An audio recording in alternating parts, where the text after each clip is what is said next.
பார்த்தோம்னா எல்லா வேளாண் துறையில் இருக்கிற எல்லாத்த பற்றியும் பேசுகிறாங்க. இத்தனை கோடி அதுக்கு ஒதுக்கீடு, இத்தனை கோடி இதுக்கு ஒதுக்கீடு என்று ஒரு கம்ப்ளீட்டாக ஒரு வாசிச்சிருக்காங்க எல்லாத்தையுமே. இந்த வாசிக்கப்பட்ட அத்தனையும் நிச்சயம் அத்தனை கோடிகள் அதுக்கு ஒதுக்கப்பட்டு செயல் வடிவமாகும். அப்போதான் இது நம்ம ஏற்றுக்கொள்ள முடியும்.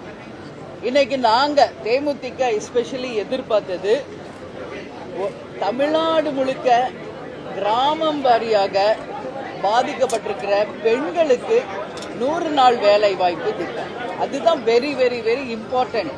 அந்த 100 நாள் வேலை வாய்ப்பு திட்டத்திற்கு எந்த அறிவிப்பும் இல்லை. அது இன்னைக்கு கட்சிக்கு அப்பாற்பட்டு அனைவருக்கும் சமமாக பகிர்ந்து தரப்படும் என்ற எந்த அறிவிப்புமே கிடையாது. 100 நாள் வேலை வாய்ப்பை நம்பி இருக்கும் எத்தனையோ கோடி பெண்களுக்கு அந்த அறிவிப்பு இல்லாதது எங்களை பொறுத்த வரைக்கும் மிகப்பெரிய ஒரு ஏமாற்றம். அதுக்கு அடுத்தது நம்ம பார்த்தோம்னா இன்னைக்கு நெல் கதிர்கள் விளைஞ்சி தமிழ்நாடு முழுக்க இன்னைக்கு அதை கிடங்குகள் இல்லாம திறந்த வெளியில மூட்டை கணக்கில் அறிக்கை வைக்கப்பட்டிருக்கு. இதுக்கு நான் பல முறை அறிக்கை கொடுத்திருக்கேன். பட் அதுக்கான கிடங்குகளுக்கும் அதை பத்திரப்படுத்துறதுக்கான அறிவிப்பு எதுவுமே இல்லை. எல்லா இடத்துலையும் திறந்த வெளி நெல் கிடங்குகள் இன்னைக்கு பயிர் பண்ணி அதை கொண்டு வச்சு அது மழையில நனைஞ்சு முளை விட்டு அது நாசமாகுகின்ற நிலைமை தமிழ்நாடு முழுக்க இருக்கு. இதற்கான அறிவிப்பு இல்லாததை தேமுதிக கடுமையாக நாங்கள் கண்டிக்கிறோம். அது மட்டும் கிடையாது. இன்னைக்கு தமிழ்நாடு நம்ம எடுத்துக்கிட்டாலே நெல், கரும்பு, வாழை, தென்னை இது போன்ற பல்வேறு விதமான பயிர்கள் அதுக்கு எல்லாமே மிகப்பெரிய அளவில் ஊக்கப்படுத்துவதற்கோ இன்னும் அந்த விளைச்சல்களை அதிகப்படுத்துவதற்கோ நம்மளுடைய விவசாயிகளை அடுத்த கட்டத்திற்கு கொண்டு சென்று பயிரிடுவதற்கோ எதுவும் அறிவிக்கப்படவில்லை. அது மட்டும் இல்லைங்க, இன்னைக்கு நம்ம தமிழ்நாடு முழுக்க நாங்கள் டிராவல் பண்றோம், நீங்களும் பண்றீங்க. எங்க பார்த்தாலும் கருவேல மரம் தான் இருக்குது. அதனால யாருக்கு என்ன பலன்? ஒரு அரசாங்கம் என்பது கருவேல மரங்களும் இன்னைக்கு புறம்போக்கு நிலங்களும் வீணாக இருக்கின்ற லட்சக்கணக்கான ஏக்கர் நிலங்களை சீர்படுத்தி யாருக்கெல்லாம் நிலையிலையும் அவங்களுக்கு தமிழ்நாடு கவர்மெண்ட் மூலம் குத்தகைக்கு விட்டு அதை விளைநிலங்களாக மாற்றி அதுல ஒரு வாழ்வாதாரத்தை உருவாக்கலாம். இது போன்ற ஒரு வித்தியாசமா மாற்றமா ஒரு இன்னோவேட்டிவ் அனௌன்ஸ்மெண்ட்ஸ் இருக்கும் நான் எதிர்பார்த்தேன்.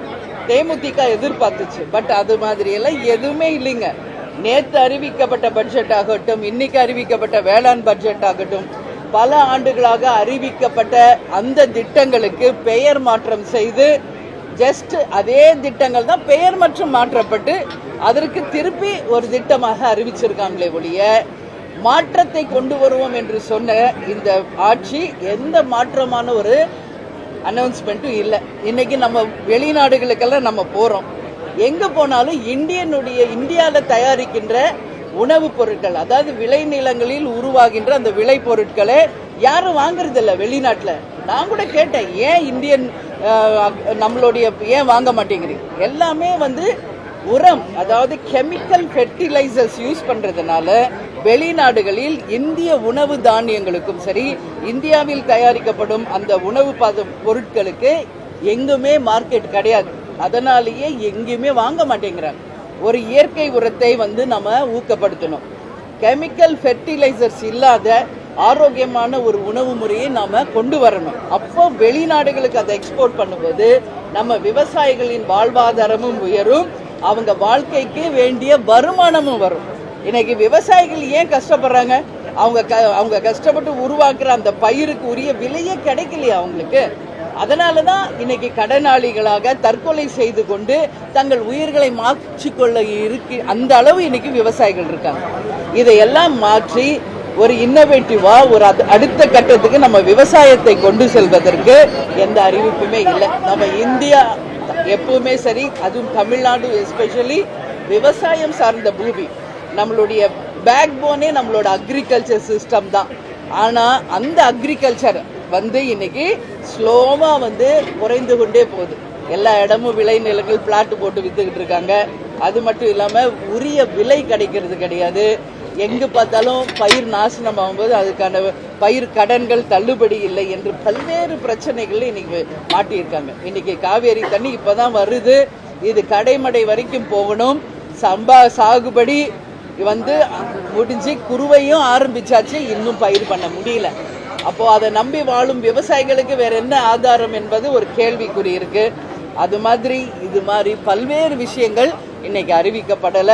ஏற்கனவே அறிவிச்ச திட்டங்களை அறிவிக்கக்கூடிய ஒரு நிலைமை தான் இருக்கு. அது மட்டும் இல்லாம இன்னைக்கு நம்ம பார்த்தோம்னா இண்டஸ்ட்ரீஸ், நான் நேத்தே சொன்ன மாதிரி வேலை வாய்ப்புக்கானது இன்னைக்கு வேளாண், அதாவது நம்மளுடைய அக்ரிகல்ச்சர் சார்ந்த இண்டஸ்ட்ரீஸ் நிறைய கொண்டு வருவாங்க, அறிவிப்பாங்கன்னு நினைச்சேன். கோஆபரேட்டிவ் சுகர் ஃபேக்டரி மட்டும் சொல்றாங்க. இன்னைக்கு தமிழ்நாடு முழுக்க சிக் யூனிட்ஸ் எத்தனை இருக்குன்னு நம்ம லிஸ்ட் எடுப்போம். அது சுகர் ஃபேக்டரிஸா இருக்கட்டும், டெக்ஸ்டைல் இண்டஸ்ட்ரீஸா இருக்கட்டும், அதே போல இன்னைக்கு மரவள்ளி கிழங்கு, சோளம், இது மாதிரி அக்ரிகல்ச்சர் சார்ந்து எத்தனையோ இண்டஸ்ட்ரீஸ் இன்னைக்கு நலிவுற்று. இதுக்கெல்லாம் என்ன தீர்வு? அந்தந்த மாவட்டத்தில் விளைகின்ற அந்த விளைபொருட்களுக்கு அந்தந்த மாவட்டத்திலேயே ஒரு மிகப்பெரிய ஒரு தொழிற்சாலைகளை கொண்டு வந்து ஏற்கனவே ஆரம்பிக்கப்பட்டு நலிவுற்று இன்னைக்கு சிக் யூனிட்ஸா செயல்படாத ஃபேக்டரிஸை மீண்டும் அதை உருவாக்கி செயல்படுத்தினாலே நம்ம மக்கள் ஒரு மாவட்டத்திலிருந்து இன்னொரு மாவட்டத்துக்கோ சென்னைக்கோ மைக்ரேட் பண்ண மாட்டாங்க. அவங்கவுங்க மாவட்டத்திலே அவங்கவுங்க சிறப்பாக வாழலாம். ஆனால் அதுக்கான அறிவிப்பே எதுவுமே கிடையாது. அதனால இன்னைக்கு சிக் யூனிட்ஸை நிச்சயம் இம்ப்ரூவ் பண்ணி இளைஞர்களுக்கும் பெண்களுக்கும் நிச்சயம் வேலை வாய்ப்பை உருவாக்கணும். இது மாதிரியான எந்த அறிவிப்புகளுமே கிடையாது. ஏற்கனவே பல ஆண்டுகளாக அறிவிக்கப்பட்ட அறிவிப்புகள் மீண்டும் அறிவிக்கப்பட்டிருக்கு. இதனால் எந்த மாற்றமோ எந்த விதமான வித்தியாசமான ஒரு பட்ஜெட்டாக எங்களால் பார்க்க முடியவில்லை. மார்க்கெல்லாம் இப்ப நான் கொடுக்க மாட்டேங்க. நேற்று இதே கேள்வி என்கிட்ட கேட்டீங்க. ஏன்னா இப்பதான் அவங்க படிச்சிருக்காங்க, வாசிச்சிருக்காங்க, நியூஸ் பேப்பர்ல வாசிக்கிற மாதிரி வாசிச்சிருக்காங்க. இன்னைக்கு இது வெறும் நம் சொல்லாக தான் எடுத்துக்கொள்ள முடியும். இது என்றைக்கு செயலாக்கம் பெற்று ஒதுக்கப்பட்ட கோடிகள் மக்களை போய் சேர்ந்து அதனால் எப்ப மக்கள் பெனிஃபிட் ஆகிறாங்களோ அன்னைக்கு நீங்க கேளுங்க, இந்த ஆட்சிக்கு நம்ம எவ்வளவு மார்க் நம்ம தரலான்னு அன்னைக்கு நான் சொல்றேன். இன்றைக்கு எந்த மார்க்கும் நம்ம சொல்ல முடியாது. அரசே விவசாயத்தை ஏன் நடத்த மாட்டேங்கிறாங்க? ஏன்னா இன்னைக்கு விவசாயிகள் நலிவடையாக சொல்றோம். அந்த மாதிரி திட்டத்தை யாரும் செயல்படுத்த மாட்டாங்க. செயல்படுத்தணும். அரசு கிட்ட இருக்க தரிசு நிலங்க பொருள் இப்ப அதுதானே நான் சொன்னேன். இப்ப நான் சொன்னது அதுதானே. அரசு கிட்ட இருக்கிற தரிசு நிலங்கள் இன்னைக்கு வெறும் கருவேல மரங்கள் முளைத்து யாருக்குமே பலனளிக்காத நிலங்களா இருக்கு. இன்னைக்கு அடுத்த ஜென்மத்துல நான் விவசாய குடும்பத்துல பிறக்கணும்னு சொல்றாரு முதலமைச்சர். பாராட்டுக்கள், வாழ்த்துக்கள். நாங்கெல்லாம் விவசாய குடும்பத்துல பிறந்து விவசாயிகளாக இருந்துதான் இன்னைக்கு கேப்டன் மனைவியா தேமுதிகவின் பொதுச் செயலாளர் இங்க நிக்கிறேன். அது நாங்க மார்தட்டி பெருமையோட சொல்வோம் விவசாய குடும்பம். ஆனா நம்ம முதலமைச்சர் இப்ப என்ன சொல்றாரு, அடுத்த ஜென்மத்துல பிறக்கணுங்கிறார். அவர் நினைச்சா இப்ப அவர் முதல்வர், இந்த ஜென்மத்திலேயே அவர் இன்னும் சிறப்பா விவசாயிகளுக்கு செய்ய முடியுமே. கடவுள் என்னும் முதலாளி கண்டெடுத்த தொழிலாளி யாருன்னா விவசாயி தான். இன்னைக்கு எத்தனையோ டிபார்ட்மெண்ட்ல எவ்வளவோ நம்ம சம்பாதிக்கலாம். ஆனால் அந்த சாப்பாடு நம்ம சோத்துல கை வைக்கணும்னா அவங்க சேத்துல இறங்கினா தான் முடியும். அதற்கு என்ன வழி? அதை தான் நான் சொல்றேன். இன்னைக்கு கவர்மெண்ட் நினைச்சா எது வேணாலும் கொண்டு வர முடியும். புதுசா இன்னோவேட்டிவா அக்ரிகல்ச்சரை டெவலப் பண்ணுங்க.